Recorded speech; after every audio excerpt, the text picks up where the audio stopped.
Health and Hygiene, Chapter First, Explanation Part Fourth। हम इसमें पढ़ रहे थे, हमने अभी तक पढ़ा था कम्युनिकेबल डिजीज़ के बारे में पढ़ा था। और अब हम यहाँ पर पढ़ेंगे प्रिवेंशन ऑफ कम्युनिकेबल डिजीज़ेज, कि ये रोकथाम हम कैसे कर सकते हैं, इन संक्रामक बीमारियों को से बचने के लिए हम कौन सा उपाय कर सकते हैं, इसे देखेंगे। फर्स्ट वन है the various ways to prevent communicable diseases are. जो विभिन्न तरीके हैं इनमें संक्रामक बीमारियों से बीमारियों की रोकथाम के हैं वो हैं वी शुड वेट डेली, कि हमें रोज़ नहाना चाहिए with soap and clean water, और हमें साबुन से नहाना चाहिए, साफ पानी से नहाना चाहिए। To keep our self clean, हमें अपने आप को स्वच्छ रखने के लिए, साफ़ सुथरा रखने के लिए रोज़ नहाना चाहिए, साबुन यूज करना चाहिए और साफ पानी से नहाना चाहिए। The house should be disinfected, जो घर है वो डिसइंफेक्टेड होना चाहिए। Sunlight is a natural disinfectant, और जो सनलाइट होती है ना ये नेचुरल एक प्राकृतिक डिसइंफेक्टेंट है। So the house should have good ventilation and have windows and open spaces to get proper sunlight, और इसलिए होना चाहिए कि हमारा जो घर है ना उसमें प्रॉपर वेंटिलेशन की व्यवस्था होनी चाहिए, और जो खिड़कियाँ and have windows and open spaces to get proper sunlight, और हमारे घर में खिड़कियाँ भी होनी चाहिए जिससे क्या है कि प्रॉपर सनलाइट वो आए। Drinking water should be clean and pure, जो ड्रिंकिंग वाटर है पीने का पानी है वो शुद्ध होना चाहिए और साफ़ होना चाहिए। Always use filtered and boiled water, और हमें हमेशा फिल्टर्ड वाटर और या फिर जो बॉयल्ड वाटर है उन्हें यूज करना चाहिए। The surrounding should be neat and clean, और जो सराउंडिंग है मतलब हम घर की बात कर रहे हैं कि जो सराउंडिंग है, ठीक है, घर के आसपास क्या है वो हमेशा साफ, वहाँ पर सफाई होनी चाहिए। Water should not stagnant in the surroundings because it may become the breeding ground for mosquitoes and flies, और यहाँ पर क्या है कि पानी नहीं इकट्ठा होना चाहिए, क्योंकि ऐसे जगह पर जहाँ पर पानी इकट्ठा होता है वहाँ पर मच्छर आ जाते हैं, मक्खियाँ और भी कई सारे कीड़े मकोड़े आ जाते हैं। तो ऐसे में क्या करना चाहिए कि हमें हमारे घर के आसपास जो है चारों तरफ साफ सफाई रखनी चाहिए। फिफ्थ है garbage should always be kept in covered bin, और जो है कि गार्बेज जो है कूड़ा कचरा जो है ये हमेशा ढक कर रखा जाना चाहिए डस्टबिन में। The children should be vaccinated timely against diseases like tuberculosis, diphtheria and hepatitis, और जो बच्चे हैं ना उन्हें वैक्सीनेट भी करना चाहिए, उन्हें वैक्सीन भी लगवाई जानी चाहिए समय समय पर, जिसमें जैसे ट्यूबरक्लोसिस है, डिप्थीरिया है और हेपेटाइटिस है ना, इन सब के टीकाकरण भी करवाया जाना चाहिए। नेक्स्ट वन है vaccination.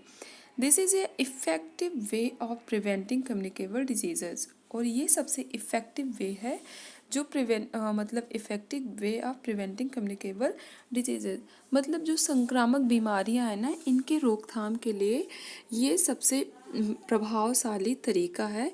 Vaccines are made up of small quantities of dead और very weak germs of a particular disease, और जो वैक्सीन्स होती हैं वैक्सीन्स आर मेड अप, ये बनाई जाती है of small quantities of dead और वेरी वीक जर्म्स। ये जो डेड या फिर क्या होती है जो जर्म्स होते हैं ना वो वीक होती हैं उनसे ऑफ ए पर्टिकुलर डिजीज़, मतलब किसी बीमारी विशेष की जो वैक्सीन्स बनाई जाती हैं ये क्या होगा कि ये डेड या फिर किसी बहुत वीक जो जर्म्स होती हैं ना उनसे बनाई जाती हैं।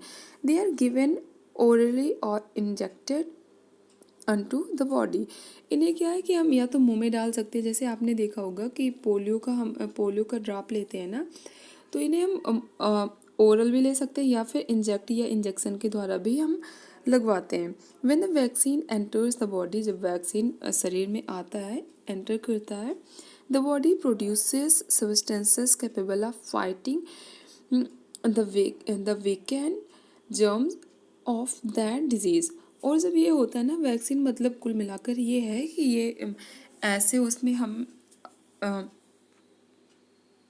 आप इन्हें ये कह सकते हो ना कि ऐसे तत्व को या फिर ऐसे पदार्थ को ये जनरेट करती है जिनसे क्या होती है, जो ऐसी बीमारियों से लड़ने की क्षमता रखती है।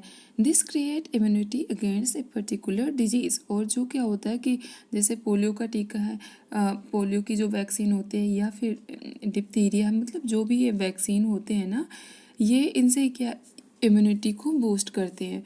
और जो बीमारी विशेष, मतलब जिसकी वैक्सीन लगवा रहे हो, उनसे हमें फाइट करने की, मतलब ऐसे वो हैं, अ, मतलब ये रोग प्रतिरोधक क्षमता को बढ़ाती हैं। Some common vaccine that are given to all children are. और कुछ कॉमन वैक्सीन्स हैं जो कि सारे बच्चों को दी जाती है। उनमें polio vaccine to prevent polio. Polio vaccine जो है ना, ये पोलियो की रोकथाम के लिए दी जाती है। नेक्स्ट है DPT vaccine to prevent diphtheria, pertussis and tetanus. और ये जो है ना, ये बहुत इंपॉर्टेंट है। DPT में कौन कौन से ये जो DPT वैक्सीन है, ये वैक्सीन किन किन बीमारियों को दूर करने के लिए लगाया जाता है? तो इसमें है, ये 3 बीमारियों के लिए है, डिप्थीरिया, पर्टुसिस और टिटनेस। नेक्स्ट है MMR वैक्सीन। MMR वैक्सीन जो होते हैं ना, प्रिवेंट, ये रोकती हैं मीजल्स, मम्स और रुबेला को। मतलब MMR वैक्सीन 3 बीमारियों के लिए लगती है, जिसमें है मीजल्स, मम्स और रुबेला है। और DPT जो वैक्सीन है, इसमें डिप्थीरिया, पर्टुसिस और टिटनेस है। और पोलियो वैक्सीन पोलियो की रोकथाम के लिए लगाया जाता है। नेक्स्ट वन है hygiene. Hygiene may be defined as good habits that ensure cleanliness and good health. Hygiene जो होते हैं ना, इसे हम डिफाइन कर सकते हैं, परिभाषित कर सकते हैं एक अच्छी आदत के रूप में, जो कि हमारी सफाई और अच्छे स्वास्थ्य को सुनिश्चित करता है। Proper hygiene helps us prevent diseases. और जो प्रॉपर हाइजीन है, मतलब कह सकते हैं कि जो साफ़ सफाई है, help us to help us prevent diseases, ये बीमारियों को फैलने से रोकता है। और some steps to maintain hygiene are as follows. और कुछ स्टेप्स हैं जिन्हें हम यूज करके हाइजीन को मेंटेन कर सकते हैं। उसमें first one, we should wash our hands with soap and water before eating food and after going to the toilet. और इसमें क्या होता है कि अगर हम जैसे कि खाने से पहले, या फिर क्या होगा कि खाने से पहले हम अपने हाथ को साबुन से धुल लें या फिर पानी से धुल लें, and after going to the toilet. और टॉयलेट से आने के बाद में भी हम क्या कर सकते हैं, मतलब हमें साबुन से हाथ धुलना चाहिए। तो ऐसे क्या है कि हम बीमारियों को रोक सकते हैं। We should wet daily to remove dust, dead cells and germs on the body. और हमें हर दिन नहाना चाहिए। डस्ट, जो डेड सेल्स होती हैं और जर्म्स होते हैं हमारे शरीर पर, इनको रिमूव करने के लिए we should brush our teeth twice daily. और हमें हमारे दांतों को 2 बार ब्रश करना चाहिए, मतलब हमें 2 बार ब्रश करना चाहिए, in the morning and before going to sleep at night. एक तो सुबह सुबह करना चाहिए, और दूसरा क्या है, जब हम सोने से पहले हमें ब्रश करना चाहिए। We should cut our nails regularly. और हमें नियमित रूप से अपने नेल्स को कट करना चाहिए। और फिफ्थ वन है, kitchen floor, toilet and bathroom should be clean with disinfectants regularly. Kitchen है, फर्श है, टॉयलेट है और बाथरूम जो है ना, इन्हें हमें साफ़ करना चाहिए डिसइंफेक्टेंट से रेगुलरली, नियमित रूप से, मतलब हमें सफाई रखनी चाहिए यहाँ की। इसमें डू यू नो में देखते हैं, Edward Jenner a British doctor invented a vaccine to prevent smallpox. अगर बात करें कि सबसे पहले टीके का आविष्कार किसने किया था, तो ये स्मॉल पॉक्स के, तो ये एडवर्ड जेनर है। और ये कहाँ के, ये ब्रिटिश डॉक्टर थे। Invented a vaccine to prevent smallpox को स्मॉल पॉक्स की रोकथाम के लिए एडवर्ड जेनर ने सर्वप्रथम इसके वैक्सीन को इन्वेंट किया था। Because of this successful vaccine, smallpox has been eradicated from the world। और इन्हीं के जो ये वैक्सीन थी, इसके सक्सेसफुल होने की वजह से आज संसार से ये जो स्मॉल पॉक्स है, इस बीमारी को दूर किया जा सका है। We should always keep the food properly covered. और हमें जो भोजन होता है हमेशा ढक कर रखना चाहिए। We should keep our surroundings clean. और हमें हमारे चारों तरफ सफाई रखनी चाहिए। There should be wire screens or net on the doors, the windows of the houses to prevent the entry of flies, mosquitoes, etc. There should be a wire screen, और ये वायर स्क्रीन होनी चाहिए या फिर net लगा होना चाहिए हमारे दरवाज़ों पर, खिड़कियों पर, जिनसे क्या है कि जो फ्लाइज है ना और ये मॉस्किटो हैं ये अंदर ना आ सकें। नेक्स्ट है exercise. We should exercise regularly to stay fit and healthy. हमें स्वस्थ रहने के लिए स्वस्थ रहने के लिए हमेशा क्या करना चाहिए कि रेगुलर एक्सरसाइज करनी चाहिए। Exercise improves our blood circulation, digestion and tones up our muscles. Exercise से ये एक्सरसाइज हमारे ब्लड सर्कुलेशन को और डाइजेशन को और मसल्स को टोन अप करती है। With when we exercise more oxygen is supply to the brain. और जब हम एक्सरसाइज करते हैं तो ऑक्सीजन जो है ना ये हमारे ब्रेन को ज़्यादा मिलती है। Playing outdoor games like cricket, football and hockey also keeps us fit. Playing outdoor games, जो बाहर मतलब घर के बाहर खेल खेलते हैं, जिनमें क्रिकेट है, फुटबॉल है, हॉकी है, ये भी क्या करते हैं, ये हमें फिट रखते हैं। Yoga, swimming, cycling, walking and running are some other good exercises. इनमें है योगा है, स्विमिंग है, साइकिलिंग, वॉकिंग एंड रनिंग, ये भी कुछ अन्य एक्सरसाइज हैं। नेक्स्ट है हम यहाँ पर देखेंगे एडिक्वेट रेस्ट। एडिक्वेट रेस्ट में हम देखेंगे proper rest and sleep relax our muscles and also give rest to our body. जो प्रॉपर रेस्ट है, proper rest and sleep relax our muscles, ये अगर हम उचित मात्रा में या फिर भरपूर नींद लेंगे तो इससे क्या होगा, ये हमारी मसल्स को रिलैक्स करते हैं and also gives rest to our body. और ये हमारे शरीर को रेस्ट भी मतलब आराम देती है। This help in proper functioning of the body. और इनसे क्या होता है कि हम प्रॉपर फंक्शन होता रहता है हमारी बॉडी का, मतलब हम अच्छे से काम करते हैं, हमारा शरीर जो है फंक्शन अच्छे से करता है। After having adequate rest we feel fresh and get ready to work again. और जब हम पर्याप्त नींद ले लेते हैं तो हम फ्रेश फील करते हैं, तरोताज़ा महसूस करते हैं और फिर से काम करने की हमें एनर्जी मिलती है।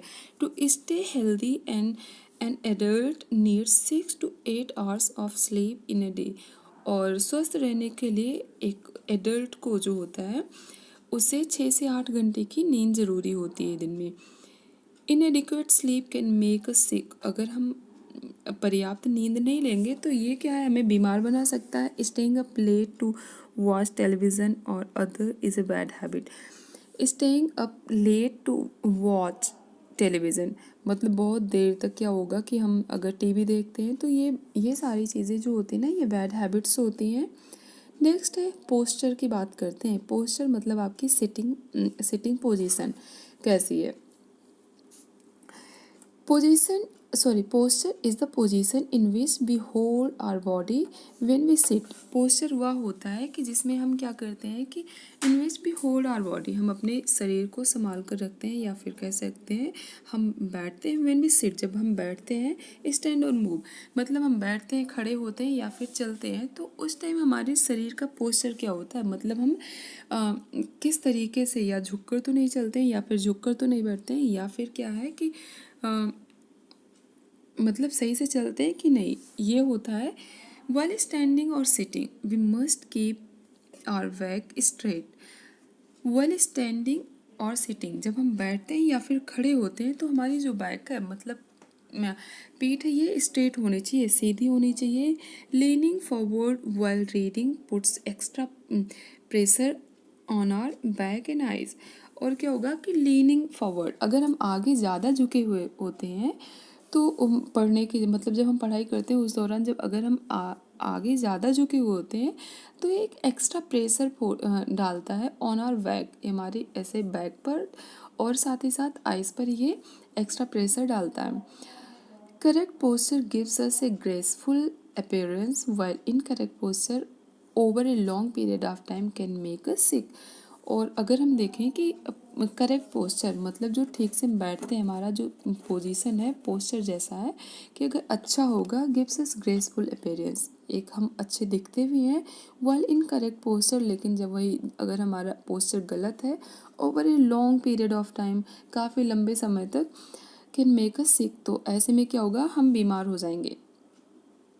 नेक्स्ट है डिजीज़। डिजीज़, अब हम इसमें देखेंगे कि वर्ड्स में क्या होता है कि क्या क्या हमने जो पढ़ा है ना उसे देखेंगे। तो इसमें होगा बीमारी क्या होती है, a condition in which our body और a part of it does not function properly. बीमारी मतलब बीमारी जो है ना वह स्थिति होती है शरीर की जिसमें क्या होता है पूरा शरीर या फिर कोई शरीर का कोई एक भाग जो है प्रॉपरली वर्क नहीं करता, सही तरीके से काम नहीं करता, उसे कहते हैं बीमारी। Non communicable disease. Non communicable disease क्या होती है, तो a disease that does not spread from one person to another, वह स्थिति जिसमें क्या होता है कि नेक्स्ट है हाँ, a disease that does not spread from one person to another, वह बीमारी जो एक इंसान से दूसरे इंसान तक नहीं पहुंचती है उसे हम नॉन कम्युनिकेबल डिजीज़ कहते हैं।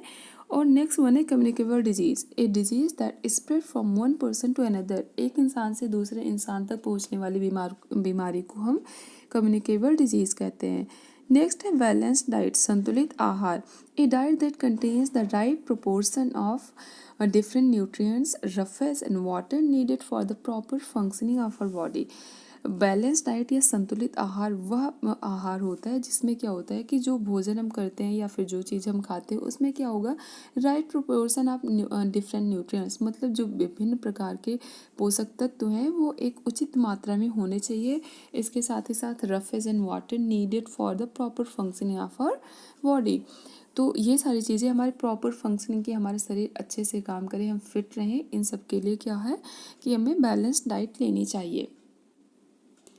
इसमें देखेंगे नेक्स्ट है vaccine. A small quantity of dead और very weak germs of a particular disease introduced in the body to provide protection, मतलब हमारे शरीर को प्रोटेक्शन प्रोवाइड करने के लिए, सुरक्षा प्रदान करने के लिए क्या होता है कि स्मॉल क्वांटिटी ऑफ डेड और वेरी वीक जर्म्स, मतलब जो जर्म्स होते हैं इनकी क्या होता है या तो डेड जर्म्स होंगी या फिर बहुत कमज़ोर जर्म्स होंगी जिन्हें क्या होता है कि हमारे शरीर में डाला जाता है या फिर हम कह सकते हैं इसे हम ओरल लेते हैं या फिर इंजेक्ट करके लेते हैं, जिनसे क्या होता है कि ये उस पर्टिकुलर डिजीज़ मतलब जिसके लिए भी लेते हैं उनसे फाइट करने का क्या होता है कि एक रोग प्रतिरोधक क्षमता जनरेट होती है।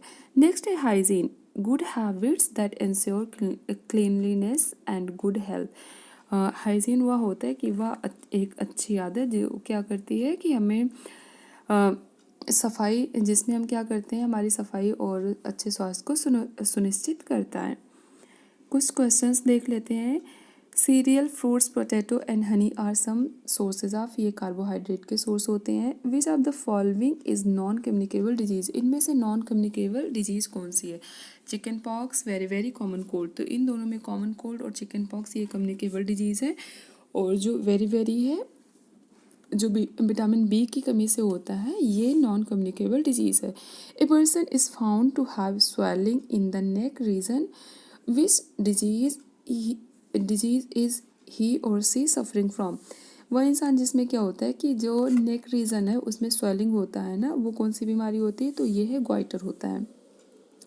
A child's ribs are clearly visible, he is suffering from marasmus, वह मतलब एक बच्चा है जिसके क्या होती है कि रिब्स को आप बहुत क्लियरली देख सकते हो, तो वो किस बीमारी से सफ़र कर रहा है, तो वो होगा मेरास्मस से।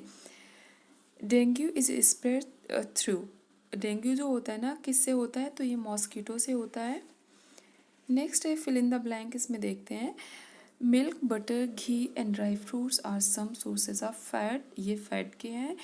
और and dash help us to get rid of undigested food, तो ये होगा roughage, roughage help us to get rid of undigested food. Next है dash diseases do not spread from one person to another, तो non communicable diseases do not spread from one person to another. Next है flu spread through, ये flu किसकी वजह से होता है, air या फिर वाटर, तो ये एयर से होता है। और dash posture gives us a graceful appearance, तो ये होगा करेक्ट, पोस्चर गिव्स अस ग्रेसफुल अपीयरेंस। नेक्स्ट है मैच द फॉलोइंग। इसमें देखते हैं क्या विटामिन ए की कमी से होता है नाइट ब्लाइंडनेस होता है, आयरन की कमी से होता है एनीमिया होता है, और विटामिन सी की कमी से स्कर्वी होता है, प्रोटीन्स की कमी से क्वाशियोर्कर होता है। नेक्स्ट वन है give to examples of each of the following. Communicable disease, तो इसमें क्या होगा, कम्युनिकेबल डिजीज़ में जो एक संक्रामक बीमारी होती है तो कॉमन कोल्ड है, चिकन पॉक्स है, ये होते हैं कम्युनिकेबल डिजीजेस। आई होप ये चैप्टर आपको बहुत अच्छे से समझ में आ गया होगा।